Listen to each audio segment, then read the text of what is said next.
Siwan Lok Sabha seat को लेकर कहा जा रहा है कि जदयू ने कविता सिंह को टिकट काट दी है, रमेश कुशवाहा को टिकट दे रही है। लेकिन क्या कविता सिंह का टिकट काटना जदयू के लिए महंगा पड़ जाएगा? और क्या कविता सिंह वहां से सबसे मजबूत दावेदार एनडीए के तरफ से होती?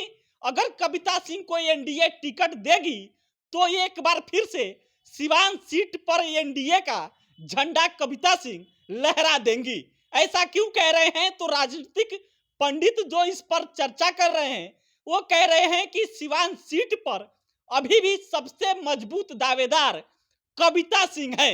ऐसा क्यों कह रहे हैं? तो समझिए कि जिस समाज से कविता सिंह आती हैं उस समाज का यानी कि अगड़ी जाति का सिवान सीट पे 4 लाख वोटर है और उन 4 लाख वोटरों पर कविता सिंह की अच्छी खासी पकड़ है। और इसी वजह से कहा जा रहा है कि अगर कविता सिंह उम्मीदवार होंगी तो सिवान सीट एक बार फिर से एनडीए के खाते में चला जाएगा। लेकिन कहा जा रहा है कि जदयू के तरफ से वहां से रमेश कुशवाहा को उम्मीदवार बनाया जा रहा है।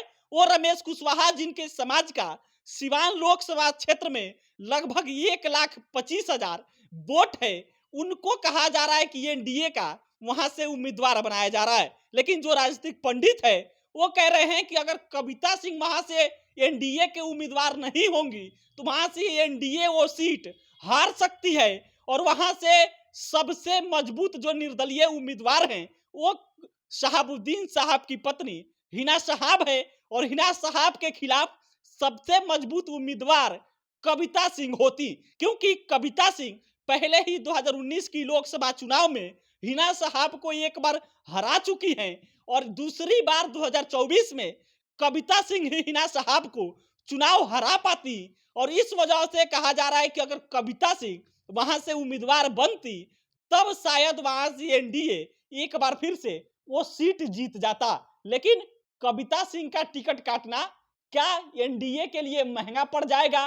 क्योंकि वहां से जो समीकरण है जातियों का वो देखिएगा तो आपको पता चलेगा कि वहां से 3 लाख मुस्लिम वोट है जिस पर हिना साहब का अच्छा खासा पकड़ है। उसके बाद से आरजेडी भी वहां से अपना उम्मीदवार यानी कि महागठबंधन उतारेगी। फिर उसके बाद से एनडीए के तरफ से जो उम्मीदवार बनाए जाने वाले हैं, कह लीजिए रमेश कुशवाहा या फिर कविता सिंह को लेकर चर्चा चल रही है कि अगर कविता सिंह वहां से उम्मीदवार होंगी तो फिर एक बार उस सीट से वो जीत दर्ज करेगी। लेकिन रमेश कुशवाहा को अगर जदयू वहां से टिकट देती है तब कह लीजिए कि वो सीट जदयू के लिए थोड़ा मुश्किल जरूर हो जाएगा, क्योंकि वहां त्रिकोणीय लड़ाई है और त्रिकोणीय लड़ाई में शहाबुद्दीन साहब की पत्नी हिना साहब को वहां हरा पाना इतना कह लीजिए आसान नहीं है।